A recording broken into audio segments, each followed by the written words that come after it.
Hey, hello. Well, actually, it's still good morning where I am, but depending on where you are in the world, it may be good evening, it may be good afternoon, whatever it is. Hello. So, let's see here. Let me just make sure I am all set. Okay, let me just adjust that a bit. Just enjoying a little holiday music. So, are you guys in the holiday spirit? I wasn't really, and it still seems a little early to me. Although my husband is like all in, he wants to put up the tree and bring out the decorations and lights and all of that, and I'm just like, can we hold off a little on that? But I'm getting there. Okay, I'm getting there, but just wondering about you guys. Okay, so I'm going to go ahead and jump in because I want to respect anyone watching the replay. Um, okay, I'm sorry. I'm getting distracted. But I want to respect anyone watching the replay and as well as anyone who will be joining now. So some of you may have seen the title of this. This is all about small YouTubers, mistakes you want to avoid, things that should be on your to-do list as a small YouTuber, really as not just a small YouTuber, but a content creator, a small business owner, anyone looking to leverage content, anyone looking to leverage YouTube in particular. But for the most part, what we're going to discuss, it applies to multiple platforms. This can apply to TikTok. This can apply to Instagram. This can apply to Facebook. So just be mindful of that the tips I'm going to share, it really applies across the board. All right. So those of you, all right, I'm going to turn this down a bit. Those of you who are on YouTube, and in case you don't know me, I am Rachel Thibodeau. I am the creator and founder of this channel that you're seeing, Brand Sale Profit, which is also the title of one of my books, Brand Sale Profit. So if you like, you can definitely check that out on Amazon. But I am a brand and marketing strategist, digital brand and marketing strategist, award-winning speaker, Amazon best-selling author, and I am the founder of Swag Strategy Solutions, where swag is not just cool, although it is kind of cool. It's an acronym that stands for Strategic Women Achieve Growth. It is a consultancy and digital education company. We mostly work with women entrepreneurs, uh, experts, service providers, coaches, consultants, and we work with them to really turn their skills, their expertise, their brands, and their imperfection into digital brand assets. So it's really all about, or a lot of it is about understanding that it's not all about perfection. We don't chase perfection per my shirt. We chase possibilities. Okay. Don't chase perfection, chase possibilities. Um, but yeah, we are really about helping our clients increase their brand awareness, their visibility, and conversions, particularly online. So, and mostly by leveraging digital strategies, effective digital strategies. And one of those digital strategies is YouTube.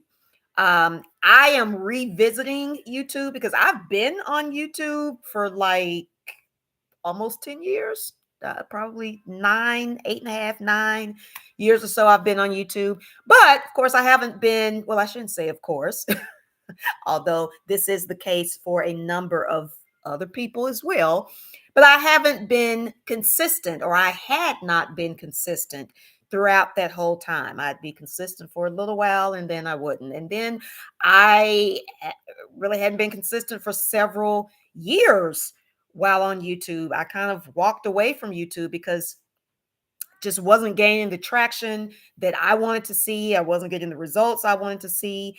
And there was basically no growth. But a lot of that probably had to do with me being inconsistent and me not really putting in the time that was required to learn more about YouTube and to learn how to really make YouTube work. And also not realizing the power of YouTube. I've always known YouTube is important. I've always known YouTube, of course, has been one of the largest social media platforms out there. That's been the case for a while, but I still didn't really understand the power, especially when it comes to SEO and how long your content can live on YouTube, unlike Instagram, unlike Facebook and LinkedIn. So it took all of that happening, and so I revisited YouTube, came back to YouTube, really came back earlier this year, first quarter of this year, and uh, decided to get more serious about YouTube. And I have started seeing results slowly but surely. Now, y'all, I still have less than 200 subscribers, but let me tell you why that's still a big deal and why I am still really glad to have my 162 subscribers as of today, because I sat at 89 to 90 subscribers for years, not weeks, not months, for years, like probably 4 to 5 years, or maybe not five, about three. I would say about three, maybe 3.5 years. That was it, 89 to 90 subscribers. And again, a lot of that had to do with, I mean, I wasn't showing up much, if any, on YouTube during that time frame. But after coming back and really focusing more, using shorts, leveraging shorts more, and being more consistent about that, I have started to see, and some other stuff too. Even engaging with other YouTubers and on other videos and posts and what have you. All of that can make a difference. So I actually went from like 90 subscribers when I came back earlier this year. Or I have gone from 90 to 162, which is almost doubling, and actually got about 25 to 30 subscribers just in the month of I believe July. It was June or July, but I'm pretty sure it was July. And again, some of you will hear these numbers and you're probably like, girl, what? You're excited or even mentioning 25, 30 subscribers in a month? Yes, I am. Yes, I absolutely am, because for a number of YouTubers, a number of creators on YouTube, they don't see 5 subscribers in a month. Some don't see any subscribers some months. So, yes, I am excited about that. But what I want to talk about are 5 things you can do, and not just to grow, because it's not just about, well, let me say this, it's not just about growing in terms of numbers, in terms of the number of subscribers. Yes, that matters. Obviously, if you want to get monetized, you need at least 1,000 subscribers. There's another way that you can start monetizing at 500, but that's not, in my opinion, it's not the best way. And especially if you're not one for going live, because that option is tied to you going live. So for the most part, we need 1,000 subscribers along with a certain number of watch hours. You need like 4,000 watch hours to monetize. So I'm not saying the number of subscribers just doesn't matter, but that's not the only indicator of growth, and that's not the only thing we should be focused on in terms of growing on YouTube. It is also about being able to monetize in other ways. It's about being able to really connect with your target audience and making sure that you're speaking their language and you are connecting with them beyond just a like, beyond just even a comment. You're connecting to the point that they want more of your content. They care about what you have to say. They may come to care about you. And once that happens, it is a lot more likely that they will care about whatever it is you're offering and be open to whatever it is you are offering. So I want to share with you these 5 things that should be on your to-do list as not only a small YouTuber, but especially as a small YouTuber, but also as a content creator, as a business owner, as a marketer, as anyone with something to offer, and you are looking to monetize and maximize YouTube. All right. So here we go.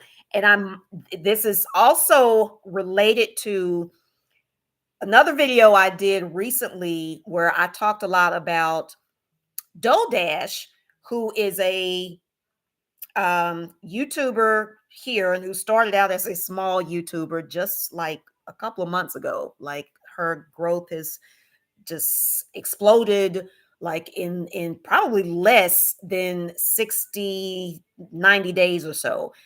She is, the last I checked, over 50,000 subscribers. So this is someone whose content and message and all of that really took off.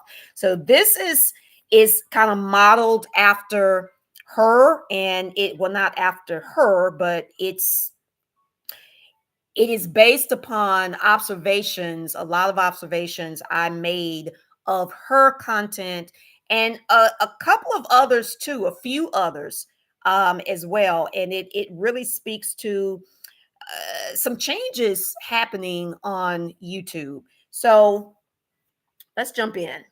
All right. I don't know if y'all can still hear the music, which I don't want the music to be too loud either. But this is like jazz, but Christmas songs jazz. I don't know about y'all. I'm a jazz fan. Jazz is where it's at. I think sometimes jazz is still underrated. So let me know in the comments if there are any other jazz fans out there.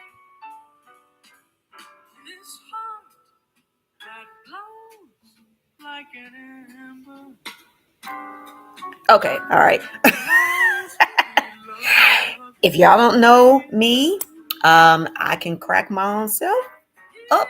I can have a good old time just with me. I was the only child for almost 12 years. So yeah. But let's jump in. The first thing that should be on your to-do list as a YouTuber, content creator, marketer is purpose over perfection. Purpose over perfection. I said earlier, we don't chase perfection over here. We chase possibilities. That needs to definitely be a key part of your online strategy, really your online strategy overall, but especially on YouTube and social media, because too many creators, and I have to say this, especially for my ladies out there, y'all, it happens too often. People get caught up in perfection. They get so caught up in everything having to be perfect, whether it's video, whether it's how they look, whether it's lighting. They have to have just the right camera instead of using the camera on their phone or their laptop or their tablet or whatever they have readily available. It's not about that. And we are seeing more and more, and definitely see this in someone like Dash, who is really not concerned about perfection. I mean, you can see that she doesn't even use thumbnails, y'all. And if you're not familiar with who I'm talking about, just look it up. You can really find her on Google, but since we're on YouTube, or I'm thinking, unless someone may share this with you or what have you, but this is being recorded on YouTube or being streamed on YouTube. You can look her up here, and it's Doe Dash, not DoorDash, and that's just it. It's a spin on DoorDash because she delivered DoorDash. All right, that was her job, or what she was doing. I think she has retired from that now because she got monetized on YouTube and monetized kind of in a big way. But yeah, her username is Dough, as in Dough, Dough Dash.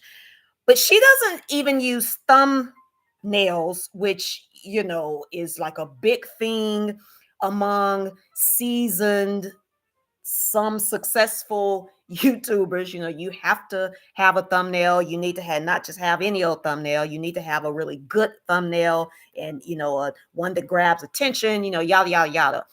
She doesn't use any thumbnails, and I'm seeing more people who are getting a lot of views, who are getting a lot of attention, not using thumbnails. She is not worried about being glammed up. In some of her videos, her hair is literally everywhere.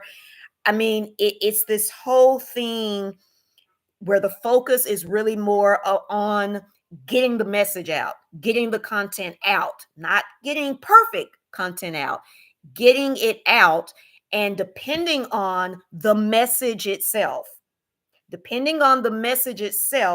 really do the work, do the heavy lifting, not the graphics, not anything else. Now, I'm not saying that things like good thumbnails, good lighting, I'm not saying that that doesn't matter. So don't think that I'm just kind of poo pooing, for lack of a better word. I don't know why I thought of that. But basically, ignoring some of this advice and conventional wisdom that we hear on YouTube. We hear that a lot because in a lot of cases it does work, but we are just seeing some shifting. And so, again, this is something that holds so many people back. It holds a lot of people back, this need to be perfect. And so, purpose over perfection. That is one thing that needs to be on your to-do list as a creator, as a marketer. Get the content out, get the message out, whatever it is you are offering, get the offer out. Highlight the value in what you're offering. Purpose over perfection. All right, the second thing that should be on your to-do list, and this is something that could really be powerful just in general, in terms of marketing, in terms of sales, in terms of sustainability. Have a powerful backstory. Have a really good backstory and share that backstory. So I want to highlight the share part because a lot of us have interesting backstories. A lot of us have some of us have powerful backstories, but we ain't telling nobody. Now, I'm not gonna, let me not just say we, because I do share my story, and that's why I am strongly encouraging you to share yours. And even if you don't think it's powerful, let someone else determine that.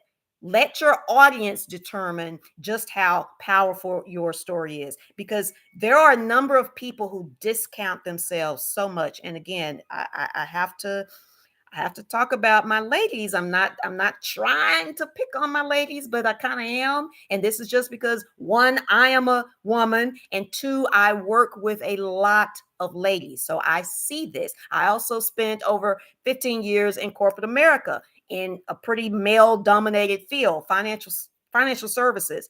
And I saw what happened with women and how women often discounted themselves, and they apologized for stuff they should be apologizing for, and just a lot of crap. Do not discount your story. And a powerful story can go a long way in creating, crafting, sustaining a brand. If you want to create a powerful brand, if you want to monetize your brand, well, one of the best ways to do that is by sharing your story, because your story is only your story. I mean, there may be some similarities with other people, but for the most part, your story is your story. All right. And share it. Okay. Again, that's something that Doe Dash has been doing. She has a story of, I mean, just struggling for years and how tough it's been just making money, her not wanting to work a 9 to 5 job. She worked a 9 to 5 job at one time, but no longer wanted to do that, really didn't like her job, and just kind of decided I don't want to work a 9 to 5 job, period. And so she started doing DoorDash delivery. I mean, but that can be tough too. And making enough money to take care of herself, especially the way this inflation is set up, the way, although inflation has come down some, but there's still inflation. All right. So, there was a story about that and how she often worked, 12, 14, 15 hours to make enough money. Um, she has this major weight loss story. She lost like 100 pounds, and she shared that as well. So she's sharing stuff about herself that to a lot of people is relatable. A number of people can relate to not liking their jobs, not making enough money, having to work extra hours or extra jobs to make enough money, and being frustrated about that and being wanting more. That is all very relatable. So think about what you can share about yourself. And I know some of you may be, concerned about, well, I don't want to be too personal. I don't want to share too much. And I get that, but some of you need to get over that also. I'm not telling you have to share every single detail of your life, every intimate detail of your life, but let people in some. And some of that resistance to sharing is steeped in fear, and it's steeped in doubt, and it's steeped in ego. It's more about you, and you being concerned about what people will think, and what will people think of me, and what, instead of thinking, again, talking about shifts.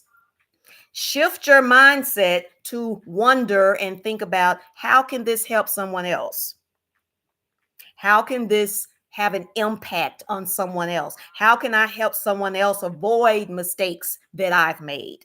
Think about that. All right. So powerful story. That's the second thing that should be on your to-do list. Third thing, be intense about it. Intensity. So, whether it's telling your story, whether it is just showing up, whether it's creating your content, be intense about it. Have some passion about it. Have some excitement about it. It shouldn't be that you're just kind of going through the motions. That's what a lot of people are doing in their jobs. And not everybody. I'm not saying that everybody hates their jobs. I'm not saying that all jobs suck. Some of them do, but I I see a lot of that. I've seen a lot of that, again, especially being in corporate America, 15, 16 years, and other sectors as well. It could be education, it could be healthcare, but there are a number of people with jobs that they really don't like. They're just there for a paycheck, and so they're just kind of going through the motions. You don't want to do that with your content. And if that is happening, you really need to reassess, am I creating content, or am I sharing content that I really care about? Or am I just trying to, I'm trying to do what's popular. I'm trying to do what's trendy. You need to think about all of that, because people need to be able to feel your intensity. People need to be able to feel that you are excited about this. Otherwise, there's not going to be a real connection. There may be a connection, but not a real connection, not a lasting connection, not the type of connection that makes people want to know more and want to see more and want to hear more. So show some intensity. Next thing that should be on your to-do list as a YouTuber, content creator, marketer: resilience. Y'all, whether it's creating content, whether it is running a business. I certainly know I'm in my 11th year of running a business and full time. It's not for the thick skinned, it is not for the weak. You have to have some resilience. You have to, and I really like to say commitment. You have to be committed, because otherwise you're going to fall off. I mean, it's just that will happen. There's not really a way around it. It may not happen immediately, but it will happen. You will fall off. You will get burnt out.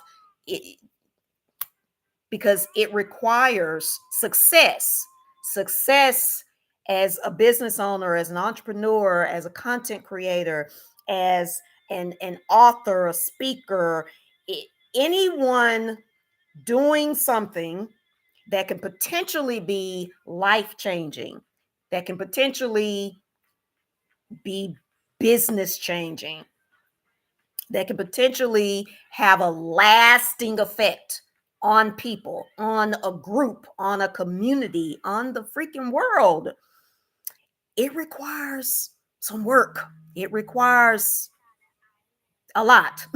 Let's just say that. And some of you know that. So, have to be resilient. If you are not currently resilient, you need to pray for resilience. If you're not a person of faith, you need to find a way to be more resilient. All right. Okay, so we have covered, let's see, purpose over perfection, powerful backstory, intensity, resilience. All right, so the next one, and this is tied into resilience, and I think I actually mentioned this, commitment. Okay, commitment. Resilience should come from commitment, but those are not the same things. Commitment is how you get consistent. See, we hear so much about consistency and why it's important to be consistent. Consistency is like the answer to everything. But what they don't say is you will never really be consistent until you get committed. You have to commit whatever it is that you're doing. In this case, if it's creating content, if it's starting or growing a YouTube channel, if it's getting more clients, if it's growing your network, if it's losing 25 pounds, whatever it is, you have to commit to it. Ask me how I know. You have to commit. Again, commitment needs to come before consistency. So, this whole thing with, I struggle to post, and it's hard to post uh, consistently. It's hard to post on the same day. It's hard to post, fill in the blank, however often you want to post, whether it's once a week, whether it's 3 times a week, depending on the platform you're on, you need to post every day. Now, I don't think that is still necessary on YouTube, although we are seeing that from some creators. We are seeing daily posting from some creators on YouTube. But for the most part, here on YouTube, as long as you are providing enough content to pull in, notice I'm saying pull in rather than push. You don't want to push, you want to pull in your target audience and get their attention and keep their attention. So that could be twice a week, that could be 3 times a week. But if you decide it needs to be daily, and especially if you're on a platform like TikTok, if you're on a platform like Instagram, Facebook, probably does need to be daily. So whatever is keeping you from doing that, it has to do with a lack of commitment. You can say, I just don't have the time and I have too much going on. I'm a mom, I'm a dad, I work a 9 to 5, yada, yada, yada. I get that. And I'm not saying those things don't matter, but there are people in your same shoes. There are people in your same situation. There are other moms and some moms of 3+ kids that are posting consistently. There are others working a 9 to 5 still posting consistently. There are some working a 9 to 5, going to school, and maintaining content, creating content consistently. So ultimately, it is about commitment. All right. So, y'all, those are 5 things that should be on your to-do list. And one other thing I will include, um, like as a bonus, you need to make sure that you are speaking your target audience's language. Make sure you are speaking their language.